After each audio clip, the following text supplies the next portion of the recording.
Well, it's such a pleasure to be here. Actually, I might not even need the microphone. It's such a pleasure to be here. Draper University, everyone is very well regarded, so it's an honor to be here to speak. So thank you so much. So I'm speaking today about residential real estate. And residential real estate, you're probably thinking, you know, there's not too much innovation in residential real estate. It's been the same way for a long time. Nobody's really innovating in that space. You know, so, you know, what could you talk about? What would be interesting in residential real estate? Because, I mean, the reality is no one's really doing anything different in residential real estate. So, my man. Oh, nice. Okay, perfect. Yeah, virtual reality is definitely coming now. You're starting to see that. Yeah, VR is becoming a huge thing where you put the Oculus Rift on and you feel like, you know, you could be in Shanghai, but still feel like you're walking through the house right here. But given that residential real estate's boring, you know, is it interesting, or I don't know. Well, actually, no, that's the whole point. Nobody was in residential real estate. So what I would say to you guys is try and think about what space you want to be in. So what drew me to residential real estate was that nobody innovative was in that space. So when you think of like where are the most brilliant minds going, you think of tech, medicine, finance, law. You don't think of residential real estate. But a lot of my success in life comes from putting yourself in a position where nobody else is, taking the chances other people are afraid to do. And through that, I kind of found a space that was very, you know, antiquated and ready to be innovated and ready to be changed. So today I'm going to be talking about some success in business, but also just a little bit about mindset for kind of achieving your goals. I do some motivational speaking as well a little bit because I've been through some intensive life events. And I think from that I've learned a lot about life and how to live the life you want to live. So before I begin the speech on real estate, I'm just going to give you a super short introduction about my background and kind of why I believe in taking calculated risk and leaving a legacy. Ken DeLeon had a lot of tragedies in his life, starting at a very young age. But instead of focusing on the negative, he's taken strength from the hard knocks he's suffered. And now he's using this knowledge to help others. It's only about a 4-minute video. Just a super quick life synopsis.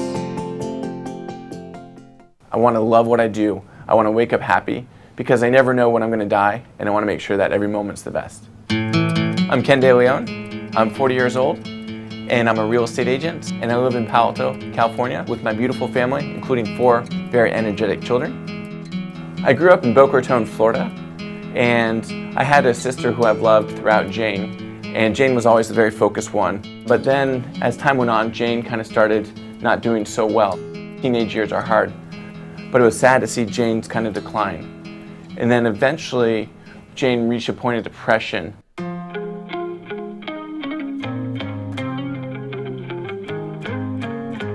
And sadly, I'm the one who found her. And I shook her, said, "No, Jane, no." And it just forever changed me. Jane's fatal flaw was letting other people determine whether she was happy or unhappy. And by proclaiming my own greatness, I realized that I can control my life. And I discovered the great irony in life, and that once you stop caring what other people think of you, the more people care to be around you.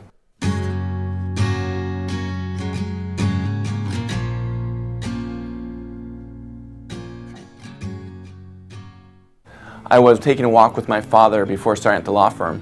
That walk would nearly take and forever change my life, for I was hit by a car going 45 miles per hour, slammed into my right leg, and it shattered my fibia and tibia right away. Ended up launching myself over the car, smashed through the windshield, and then the driver, who was on drugs, ended up beating me inside the car for 3 miles as I pled with him, "Stop the car, I'm hurt, stop the car." He screamed at me, "Get out! Get out!" as he's beating me. And then finally, we hit a red light. He pushed me out. I tumbled down on my bad side, and then he screeched away. And there I was, my hands contorted backwards, the greater pains in my leg, and I knew my life had changed. And who I was just a few minutes earlier, a few miles back, was different. And this was one of my greatest challenges that I was going to face. I just have to move on. I just have to rehab as much as I can and just focus on what I can do instead of what I can't do now. Because psychologically, I'd already accepted my life had changed, but I already envisioned that physically I'm going to be as strong, and mentally I'm going to be stronger. I didn't want to give that power to my attacker to take that from me.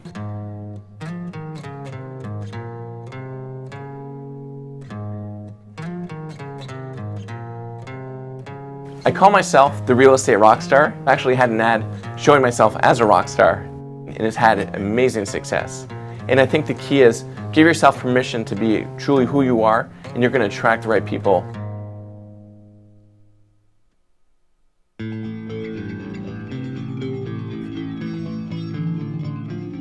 To have cancer so young and to have it be so large is very concerning, and I thought of the children I would not get to play with, the legacy that I wouldn't get to leave. But through it all, I realized that no matter what, you can't control your life, but what you do with that event is completely within your power. And I resolved that I was going to optimize this experience, whether through death or hopefully survival, that I would learn as much as I could, convey as much as I could within that time, and live life proudly. I'm thankful to say I ended up beating the cancer within 9 months, went from size of a softball to nothing, but still it awakened me again to enjoy every moment and to love my children and to love my life.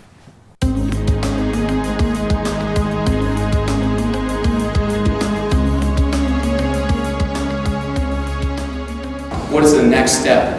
What am I going to learn from this? What I love most about public speaking is that all of the lessons I've learned throughout my whole life, the value of them gets multiplied. And when I'm speaking to a crowd of 100 or over 1,000, those lessons are now worth 100 to 1,000 times what they ever were. And the excitement and intoxication I feel when I'm in front of a large crowd, I can just sense their energy. It's better than anything I could ever dream of.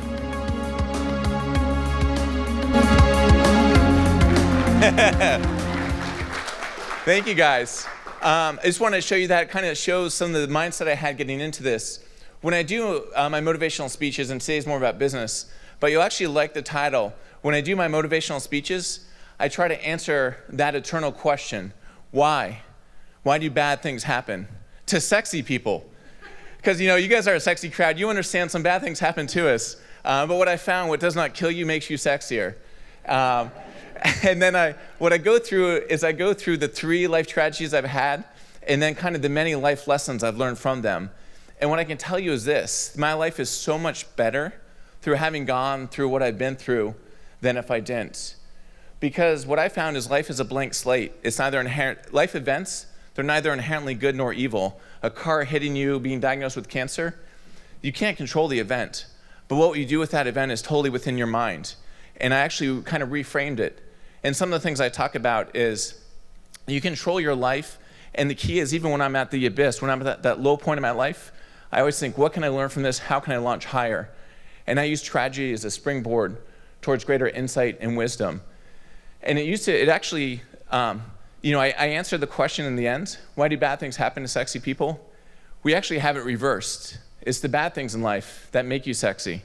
Because sexiness is just, I'm kind of using it as a metaphor, but it's self-confidence and love of self.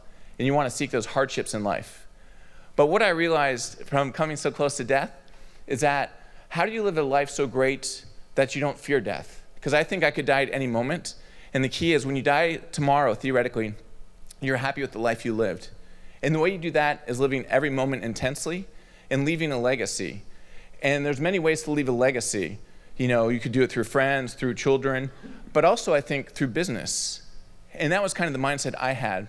Let me enter a profession that I can really change, and then learn and grow from it and innovate it.